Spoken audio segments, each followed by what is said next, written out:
10 দিন আল্লাহর সামনে কান্না কাটি কইরা, হ্যাঁ কি জানি বাংলায় একটা কথা আছে না, চোখে আর নাকে এক কইরা ফেলছে, কি জানি জানেন না? কান্ডা কেটাকে কানছেও আবার নাক দিয়া বাহিরও হয়েছে, এটা জানি কি বলে বাংলায়,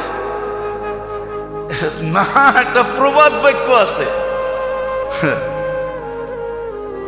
হ্যাঁ নাকে মুখে এক কইরা ফেলছে, নাকে মুখে এক করে ফেলছে, যেন শেষ 10 দিন এরকম কান্না নাকে মুখে এক করে আল্লাহকে রাজি করে ফেলতে পারে। প্রথম তো হলো তওবা ইস্তেগফার, আর যে কটা সময় আছে কাজে লাগান। এখন হইল হাত লম্বা করেন, প্রসারিত করেন, বরকত নেন আল্লাহর কাছ থেকে। আর তৃতীয় হইল ফেতরার ভিতরে বরকত, হাত যত লম্বা করতে পারেন, লিস্টি করেন যে ওই আপনি বলবেন যতটুকু ফেতরা এর চেয়ে বেশি দিলে কি গুনাহ হবে? কোনো গুনাহ হবে না। কে বলছে গুনাহ হবে? আপনি দামি খেজুরের দেন আর আল্লাহকে বলেন দেখেন কিন্তু আপনার লেগা দিতাছি, আরে আল্লাহকে সাক্ষী রাখেন না, আল্লাহকে বলেন না আপনার দেখেন কিন্তু কি দিতেছি, ফিরত কিন্তু আমাকে এরকম চকচকে দিবেন, আমিও কিন্তু চকচকে দিতেছি, বলেন না। আল্লাহকে বলা যায় এইভাবে, চকচকা দিয়ে আল্লাহকে বলেন দেখেন কিন্তু নোট কিরম চকচকা, আমারটাও যেন চকচকা হয়, ময়লা যেন না হয়। আল্লাহ রাজি, আপনি যেরম দিবেন এর চেয়ে 100 গুণ চকচকা দিবেন, কোটি গুণ চকচকা দিবে।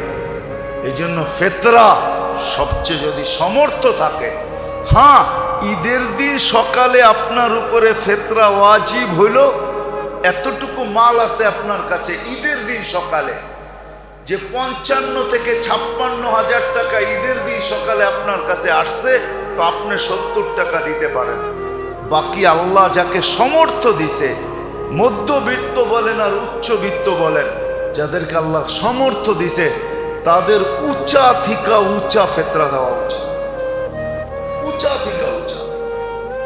নেন না খেজুর 1200 টাকা কেজি করে খান নিজে, আরে আমাদের তো জনসংখ্যা এখন নাই, আগে তো প্রবাদ বাক্য ছিল, মানুষের দন হইলে স্বামী স্ত্রী ডেলি মুসল্লায় পড়ে আল্লাহর কাছে চাইতো আল্লাহ জন দিও জন, নাইলে এই দনগুলা পাহারা দিয়ে কে রাখবে? এখন তো আমাদের দন আছে জন নাই, তারপরও দিতে বাধা কোথায়? যেই বাড়িতেই দেখবেন 2 বাচ্চার বেশি নাই, ঠিক না? হ্যাঁ স্বামী স্ত্রী মিলা 4 জন, ঠিক না? কি কি এখনো আর কার ঘরে এরকম বাচ্চা আছে যে বাহির হইলে মিছিল দেখা যায়? আগে ছিল, আগে আগে ছিল, বাড়ির থেকে বাহির হইলে মানুষ মনে করতো মিছিল বাইরেছে, ঠিক না? হ্যাঁ ছিল, বিশ্বাস হয় না? ঠিকানা কয়ে দিমু, যাবেন? হ্যাঁ বেশি দূরে যেতে হবে না, বরিশুর যান, বরিশুর, বরিশুর চিনেন? হ্যাঁ চিনেন নাকি? আরে সোয়ারি ঘাটের থেকে একটু সামনের দিকে যায়া উল্টা কামরাঙ্গীর চরের উল্টা হইলো বরিশুর।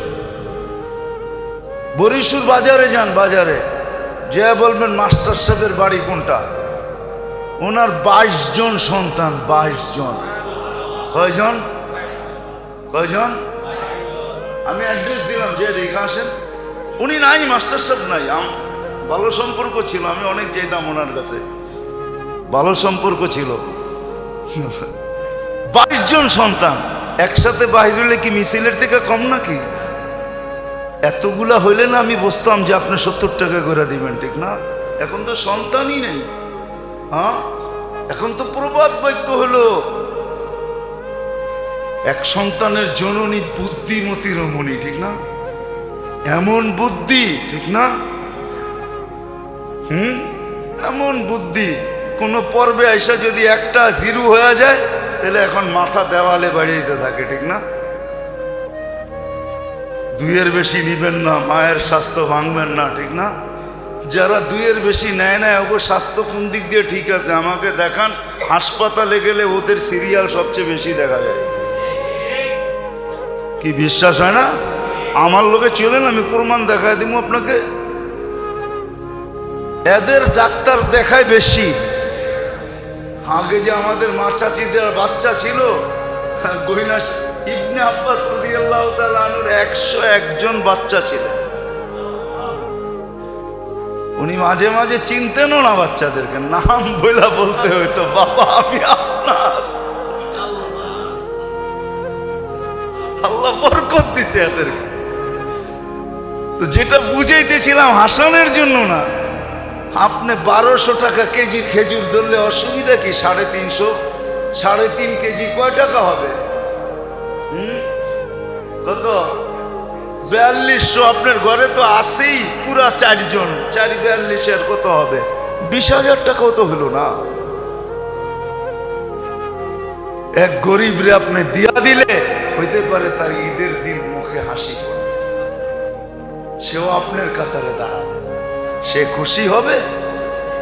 আপনি জানেন না, জানেন না, জানেন। হইতে পারে কারো চোখের এক ফোঁটা খুশির পানি আপনার চিরজীবনের জন্য জাহান্নামকে বুঝায় দেবে। ওই পানি আপনার চোখ থেকে পড়ে নাই, অন্যের চোখ থেকে পড়ে। এই জন্যই তো আমার লোকে অনেকের মিলে কম। আমি তো বলি সবার উপরে আঙ্গুল উঠেও না। অনেক সময় দেখা যায়, হয়তো আমরাও দেখি, সমাজে নামাজি না, নামাজি না, তেমন বেশি দিনদার না, কিন্তু কিছু কাম আর এরকম। আমি জানি আমার এই মহল্লায় ছিলেন, আমি চিনি কিছু লোক ছিলেন আমার মহল্লায়, নাই এরা তেমন দিনদার ছিল না, কিন্তু আমার মনে হয়, আমি বিশ্বাস আল্লাহর কাছে বিশ্বাস রাখি, আল্লাহ মনে হয় মাফ করে দিছে। কিন্তু তার কিছু কাম এরকম ছিল, কেউ মেয়ে বিয়ে দিতে পারে নাই, দেখা গেছে চুপে চুপি কালেকশন করে টাকা দিয়ে বিয়ে দিয়ে দিছে। ওই মেয়ে বাসর ঘরে বৈশা যে খুশির পানি চোখ দিয়া ঝরাইছে, আমার বিশ্বাস এই ব্যক্তির জাহান্নাম বুঝা গেছে। এরকম কিছু আমল আছে যেগুলো লুকায়িত থাকে, লুকায়িত। আমি চিনি, আমার এই মহল্লায় কিছু লোক ছিল, কিছু লোক ছিল, কিছু লোক ছিল সারা বছর যেমনই হোক, রমজান আসলে মসজিদ একদিনও ছাড়ে নাই। রমজানের যেরকম পবিত্রতা দরকার ছিল এরকম পালন করত। কিছু লোক ছিল, আমরা চিনি, এখনো দুনিয়াতে আছে। আসেন খোদার ওয়াস্তে পায়ে হাত রাখা বলি, 3টা বল এখনো আমাদের হাতে আছে, করবো তো ইনশাআল্লাহ। হ্যাঁ, ফেতরায় সংকীর্ণতা না দেখাই। উপর থেকে চাবি ঘুরাইয়া দিলে কিন্তু কি চেক বাল্ব বলে না, চেক বাল্ব, চিনেন? ট্যাঙ্কির এখানে যে লাগায় লাইন বন্ধ করার জন্য, চিনেন? যত মোটাই পাইপ লাগান না কেন, ওটা বন্ধ থাকলে পানি এক ফোঁটাও আসে। আর পাইপ যত চিকনই হোক না কেন, যদি ওইটা খোলা থাকে তো পানি অল্প হইল আসে। মনে হয় বুঝাইতে পারি না। ওইখান থেকে যদি বন্ধ করে দেয়, আপনার পাইপ যত মোটাই থাকুক না, আপনার শূন্যতাই ওটার ভিতরে দেখবেন। এই জন্য দেখবেন আমাদের দেশের বেশিরভাগ মানুষ জিজ্ঞাসা করলে কেমন যাইতেছে, না ব্যবসা বাণিজ্য ভালো না। চাকরি এলাকায় জিজ্ঞেস করবেন কেমন, জিনিসের দাম বেড়ে গেছে না, ভালো না। কিন্তু ওনার আমদানি কম না, বেতন ছাড়াও উপর দিয়া নিচে দিয়া আমদানি কমে নাই।